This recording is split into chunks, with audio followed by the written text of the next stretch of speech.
Your podcast is a powerful tool that serves your audience and your business. But how do you manage it all, bring in new listeners, and convert those listeners into customers?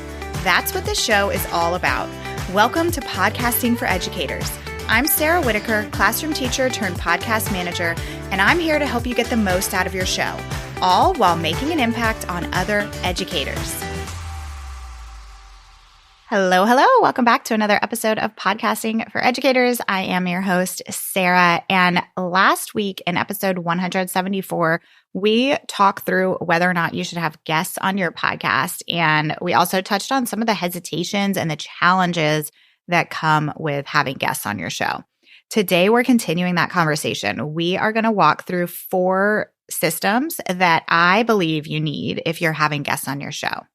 And if you're not a systems person, I get it, but I really think that these are systems that you need in place. They can look a little bit different for everybody, but I think that having these set up is going to make your life so much easier.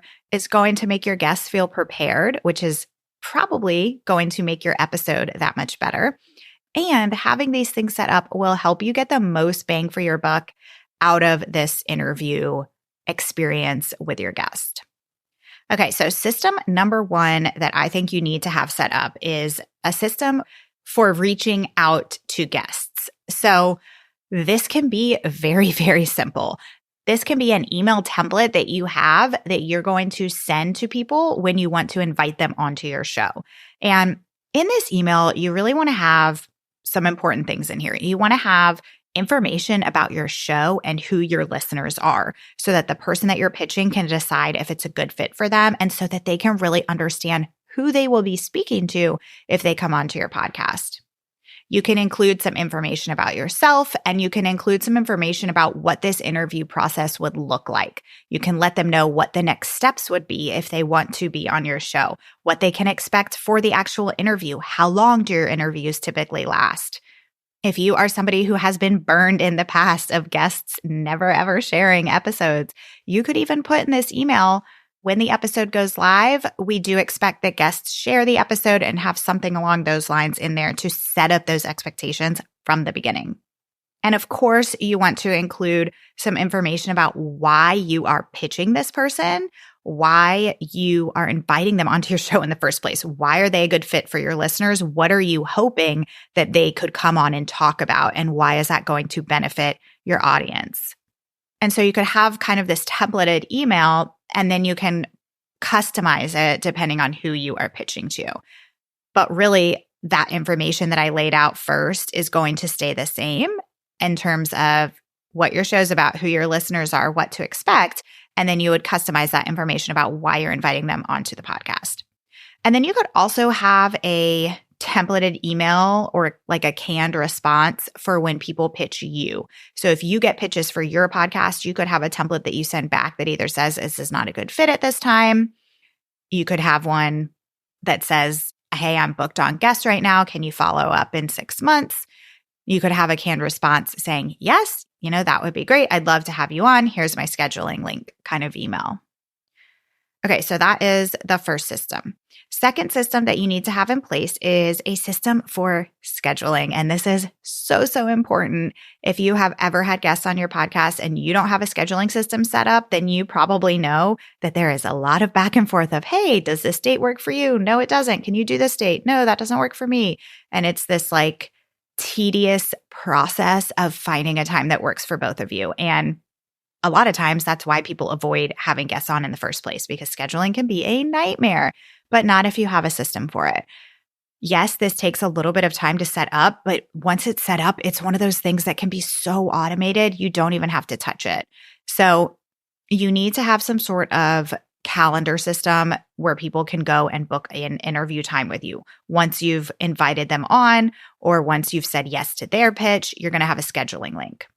And I will back up and say, I would never, ever make this scheduling link public to everybody. Like, don't put this on your website. Don't put this in your Instagram profile, because you want to really vet those people before they can schedule an interview time with you. You want to make sure that they're going to be a good fit for your show. So I think the most common platform that people use is Calendly. That's what I use. You can set up a free account on Calendly and have this work for you really, really well. You don't have to pay for this. They do have paid options, but right now I'm on the free plan of Calendly and it works just great. So I recommend having a calendar set up. I always encourage people to pick a few times per week that they can have set as regular availability. Don't have Monday through Friday open whenever you don't have other things on your calendar. Pick a few times that are pretty consistent times that you are available. Maybe that's nap time if you have kids at home with you. Maybe that is in the morning because you like to do these kinds of things in the morning. Whatever it is, pick a couple days per week, pick a couple time slots for each of those days. Of course, these are not all going to get filled. It's just going to give people some options of times that work for you versus doing that back and forth of what time works for you, what time works for you. You're setting the times. The guest is going to pick one of those times. So you've got your calendar. And then when they book their time, I encourage you to have some sort of intake form that they fill out so that they are giving you all of the things that you need, headshot, bio, whatever you need ahead of time so that when you go to produce this episode and do show notes and things like that, you have everything you need. You don't have to go chasing them down. I make this a requirement for this form to be filled out. So again, you're not having to resend this form. This is all automated. You can set up this automation inside of Calendly. Okay, so they're booking their time, they're filling out their form, they're getting an automated confirmation email that tells them their time. And then depending on where they get an automated confirmation email that tells them their time so they can add it to their calendar.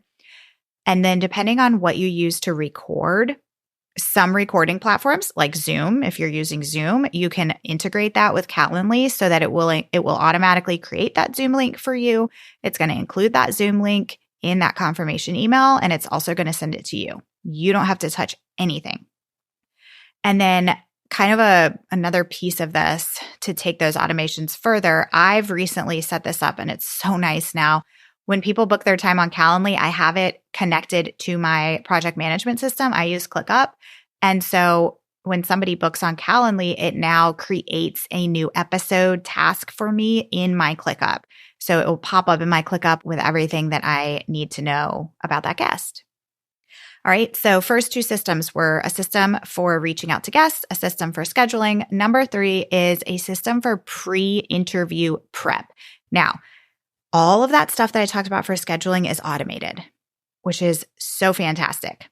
But then I do like to send another email between the time that they book. So after the time that they book, but before our actual interview. And you want to make sure that you're sending this a couple days or, a week would be great before the actual interview so that the guest feels super prepared. And I did leave out one thing with scheduling. I also have an automated guest guide be sent with their confirmation email. So it's a guest guide that tells them, things about like use a microphone and headphones, turn your notifications off, just kind of like what to expect for the interview. Okay. And then I have a pre-interview email. So again, create a template that you can have that you can then customize, but this is going to lay out the specific details of the interview, the final questions that I want to make sure that we discuss on that interview so that the guest feels prepared.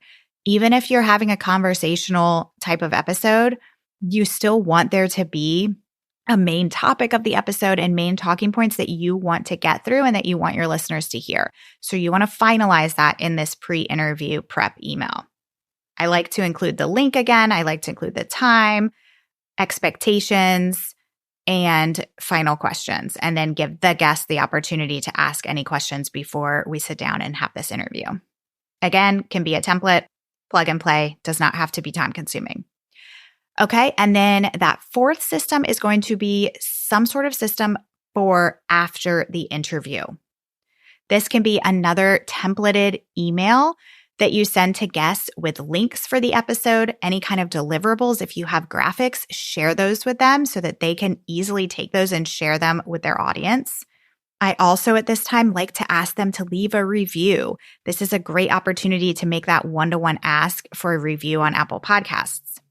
Okay, so the purpose of this email is to let the guests know when their interview is going live and giving them things that's going to make it really easy for them to share with their audience. A bonus during this post-interview time could be, and this is something that you could talk about before you actually do the interview, but you could discuss doing some sort of collaboration promotion. And this works really well in the form of an Instagram reel, or it could be an Instagram carousel, but something that you guys could collaborate on to have on both of your social media pages. A reel is really fun because there's just so many fun things that you can do with it. And then it would be posted to both of your pages, which can really extend your audience for both of you. And then a super, super bonus. Truthfully, this is something I've always wanted to do, but I just have never had the time to put this together. But you could even go as far as creating some swipe copy for the guests to use in their email or for captions on social media.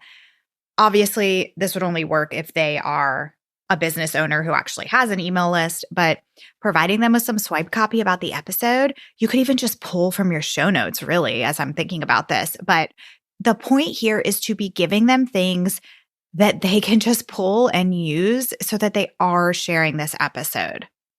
And I'll just real quick say, if you do all of this and you're finding that people still are not sharing your episode, I've worked with people who actually have a contract that they have guests sign before the interview that says, yes, I agree, I will share this episode in X, Y, and Z form. So that's always an option too. That's kind of a personal preference if you wanted to put something like that in place.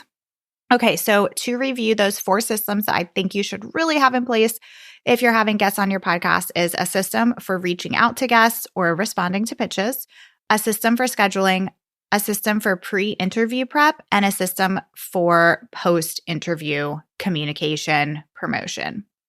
All right, you guys, thank you so much for being here today, and I will catch you here next week. Thanks so much for listening to today's episode. To keep this conversation going, connect with me on Instagram at Podcasting for Educators. I'm always looking for an excuse to talk about podcasting. If you're looking for support in launching, managing, or growing your podcast, check out my online course, the Podcasting for Educators Prep School, at podcastingforeducators.com/prep school. I'll see you here next time.